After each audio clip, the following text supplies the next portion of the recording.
Hi, welcome to the new video. I am Rohit, the co-founder of JB Experts. In this video, we are going to discuss on one of the most important topic, but it's a bit of advanced.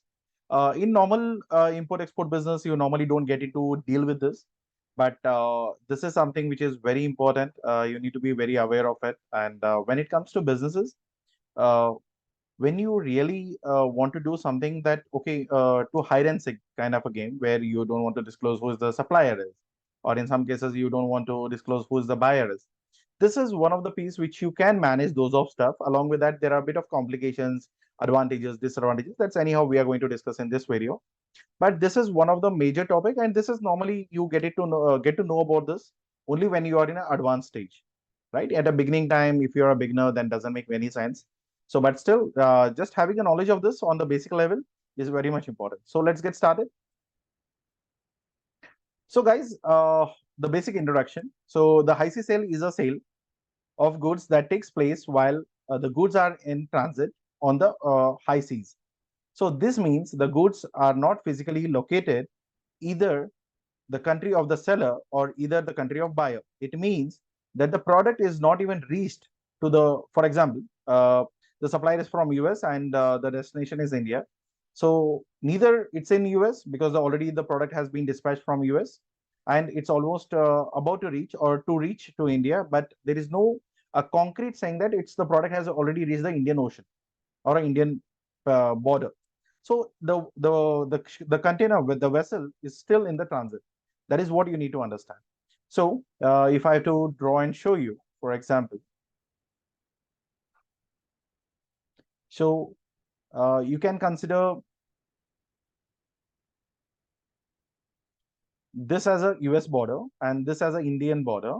The whole ship, the ship what we are talking about, is just heading towards India, but it's not in the US border because it ends here. The Indian border ends here, but still this is in ocean. So there is none of the rules applicable here as a US rules or Indian rules. So now, whatever you're going to get it cleared, whenever you're going to do the high sea sale, the product, the container has to be in the sea. It's a high sea sale, right? Once it has reached the Indian border or the US border, it's in the US border or the Indian border, you can't do it. So that is how the things moves. So high sea sales are often used for bulk commodities such as oil, grain, coal. They can also be used trading other types of goods such as machineries and vehicles. This is a hypothetical situation, but you can do it for high sea sale for any of it. Uh, Major in other products also. But the only concern here is whenever you're getting into business or whenever you're doing a high sea sale, it should be something like it should be valuable for you because you're doing multiple transactions right in one agreement. So let's get deep into it. So advantages. Let's understand. Now we know exactly. Okay, the high sea sale is a transaction which happens when the vessel is in the sea. That's a basic fundamental in one single line. If I do draw it, so the vessel, the agreement which has to be done only when the products are already dispatched, it before reaching the destination. That's it. That's a one liner. So the most important advantage of a high sea sale is, so normally a basic import export business, how does it operate is we get the goods, we get it from US, we pay the duty, we pay the GST, we get the products to the market and then sell it to someone else, right? In this case, what you can do is instead of that, uh, once you do a high sea sale is a form, is often exempted from custom duties and taxes. This is because the goods are not considered to have entered the country of the buyers until they have been cleared through the customs. This can lead to significant savage of the buyers, especially from high value goods. So, for example, if the products have been importing, when we normally get it imported, we go it out, we pay all the duties and do it. But when the it's a high value product, for example, oil, crude oil, then you have coal, you have other products, you have machineries, all of it. So when itself, whenever I have to pay a high duty, so I have to pay it, I have to pay the GST and get the products out, and then I have to sell it. Instead of that, when I know that the products are coming, I'll start looking for the buyers, or I have the buyers already. So what I do is I will transfer the whole BL without paying any duty. I'll transfer the ownership. So, for example, there is a XYZ guy who's sitting in Ahmedabad. I'm sitting in Bangalore. getting the products to Kochi. So what I do when I have to get the machineries, instead of before the it reaches to me, what I do is I have to pay the duty, I have to pay the customs, I have to pay all the expenditures, all of it. Instead of that, what I do is I'll add my margin and call to the Ahmedabad party and tell him that the product is about to reach. Do you want to buy? So the negotiation happens. Whatever the prices or that this whatever has to be negotiated, that has been negotiated. Once it's agreed, I make an agreement and I transfer all the authority of that custody of that container. I endorse it to the Ahmedabad party, and Ahmedabadi, the party who has already agreed, he will make me the payment and I'll sign the papers and give it to him. He will go and file the bill of entry. He will take the whole custody of that goods. There, he's going to pay the duty, he's going to pay the customs, everything. What I have done, what is the advantage for me? What I have done, I have placed the order, I got the products dispatched. The product is about to reach Indian border. By the time I have transferred the ownership, I have not paid the commission, I have not paid the customs, I have not paid taxes, nothing. I've just placed the order, got the products onboarded. Then by the time the product has reached, I have already made the sale, I have made my profits, and I'm out. So later, the duty, the GST, everything is being taken care by that party. So I don't have to really bother. I got my money. I'm out. You need to pay the money if it is on a credit. You need to make the payment to the manufacturer or the source where you are getting the products from. As simple as that, right? So the best advantage here is when you don't want to pay for it, when you know exactly who is going to be your buyer, then just transfer the whole custody and then move it forward. By the time he will not get to know who is the sources or the supplier is. Flexible. So high C sales uh, can be very flexible. For example, a seller and the buyer can agree to change of destination of the goods while they are still in transit. They can be used if the market conditions changes or if the buyer finds a better price elsewhere. For example, why high sale is very much flexible. For example, I'm getting it to India. I'm just dealing with Ahmedabad party. So, but now the parties whom I have a party in Delhi, I have a party in Ahmedabad, I have a party in Hyderabad. But all put together, these guys are not reliable. The prices are not what is I'm expecting. So suddenly I'll find someone in Taiwan or I'll find it in Philippines. So end of the day, I got the guy in Philippines. So what I do, I will ask the freight forwarder to ship the container, ship the product to directly towards Philippines. So what I'll do, I'll just endorse the documents against to Philippines. It will reach to the Indian border. The other containers has to be what you call carried over, or it may be the same vessel, maybe not traveling towards Philippines. So in those cases, what they do is they get my products unloaded from this vessel and load it to the different vessel and move it back. So that is how the whole system works. So this is completely feasible if you want to divert from one place to another and get it endorsed. And the buyer will not get to know, the source will not get to know who is the buyer is. The buyer will not get to know who is the source is. But end of the day, sitting in India, and you'll be having the business, and you'll be able to make money. That's it, as it is, right? So apart from this, we'll wait for some time for to understand the disadvantages also, but still versatile. So high C sale can be used to trade a wide range of goods, including bulk commodities, machineries, vehicles, and consumer goods. This makes this makes them a valuable tool for international trade. If you know how to play with high C sale, then you have a global business. Without traveling globally, you can do a global business. So then now the thing here is we understood what is the advantages. We are going to uh, get get rid of get rid of the taxes and duties. We are get rid of we can route it later, and then we have advantages of the commodities. We don't have a limitations on it. But always every product or every strategy has the disadvantages of its own. So let's understand what's the disadvantages. Complexity, because at the moment when you're doing the high sale, complex of time consuming to arrange, because the container, whenever you're planning, whenever the product has reached to India, then again it has to reload it, get it shipped, again it has to reach to the Philippines. These are all something a time consuming task that is going to be difficult. This is because there are many different parties involved, such as your seller, buyer, and the shipping company, and the custom authorities. Each party has its own specific requirements, procedures that must be followed. So be very careful on that. It's not so simple as I explain it, but it's a bit complicated, but still there are people to manage it. So you don't need to really sit and worry about it. So it's just about the strategy planning. How do you do it and what you do, right?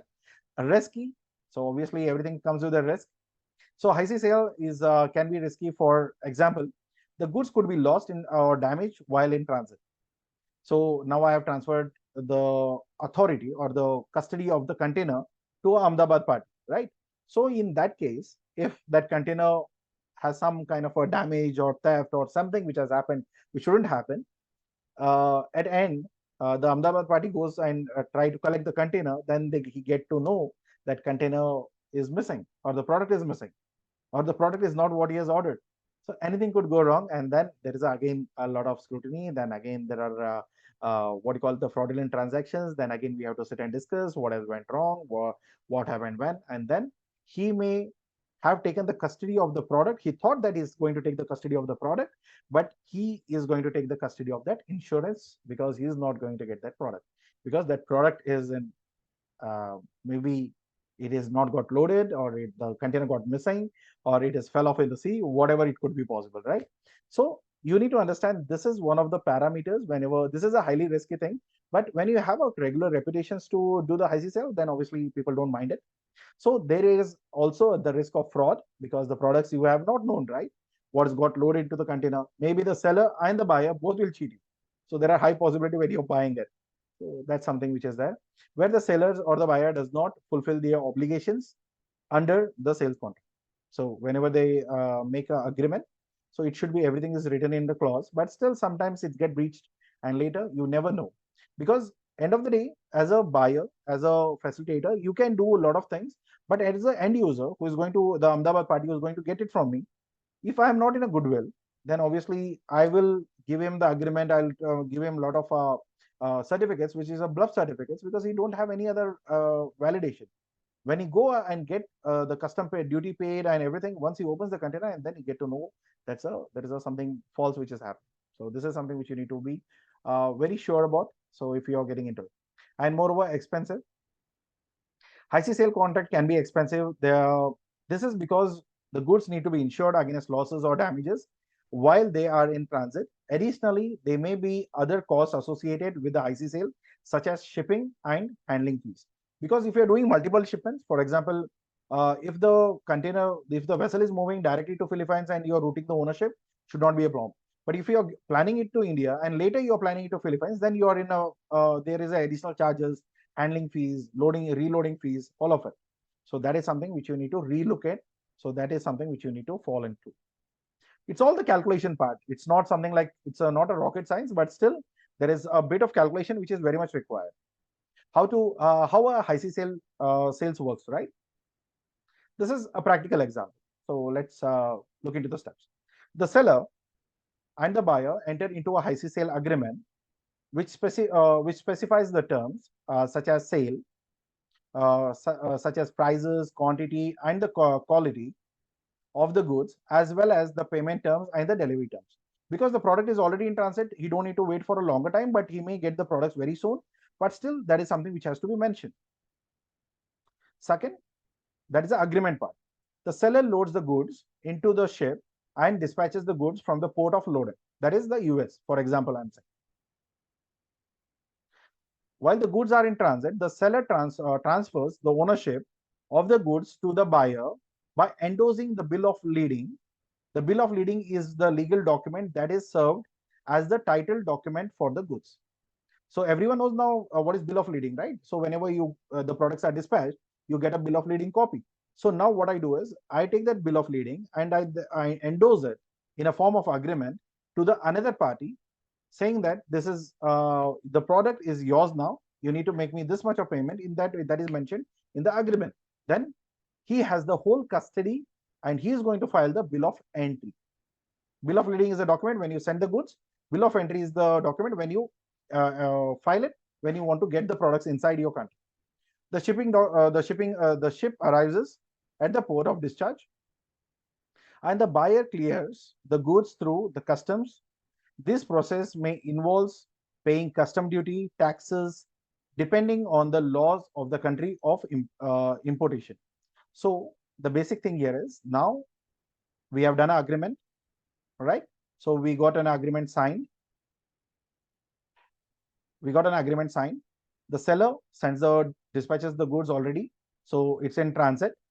The buyer, in the sense the who has already endorsed it, he will give the authority to the final buyer, and that Ahmedabad party, for example, that Ahmedabad party is going to go and file it under customs, and he is going to pay all the taxes, duties as per Indian law, or else the Philippines party, whoever, whichever example you prefer. So this is how the whole system works. The buyer takes position of the goods and pays the seller the agreed upon prices. It could be before or whatever the payment conditions it suits. They are going to take the actions on it and they are going to process it. So mitigating the risk with high C sales, there are a number of things that you need to follow which are highly risky. So you need to mitigate it now. So there are risks obviously involved. So let's see. Use the reputed shipping companies, because it is important to use a shipping company with a good reputation. This will help to reduce the risk of the goods being lost or damaged or in transit, because normally this is something we call it as a bill switch, BL switch. So whenever you want to switch a BL, so the company has to have them all automatic system where they are going to get all the communications or the documentations, which has to be filed properly. That's something which is an internal documentation filing, but still that has to be whenever you want to transfer the BL, when you want to endorse the BL, and then the final party is going to take a claim of it. So these are something which you need to be very sure that these are all something which is happening in the transit itself. So they have to have a robust system to take care of all of this. So taking out insurance is one of the major thing. Obviously, you do it because for your marine insurances or your credit insurances and all of it. So till the time you have watched already my few videos, so obviously you will be knowing about it. So taking insurance against loss, damage, theft, and all of this is something which is mandatory, because anything worse can go wrong is obviously the damages part. And even I prefer, please consider in your insurance copy, the act of God also should be covered, or else you will be in trouble. So using the letter of credit. The letter of credit is a financial instrument that provides a guarantee to the payment to the seller. This can help to reduce the risk of fraud. So yeah, the seller has already sent the product. If the I have already endorsed it to the Ahmedabad party, but Ahmedabad party didn't pay me. So what I do is I take a local LC. If the Ahmedabad party don't pay me, the bank of Ahmedabad parties is going to make my payment. So end of the day, I'll be not losing any money. So working with the trade professionals, it is advisable to work with such professionals such as freight forwarders, custom brokers to help manage your high sea sale. The trade professionals can help you to navigate the complex process and ensure that all the necessary requirements are met. So now it's, you know, that high sea sale is important, that it has advantages, and you know all the disadvantages also, that is something you are mitigating.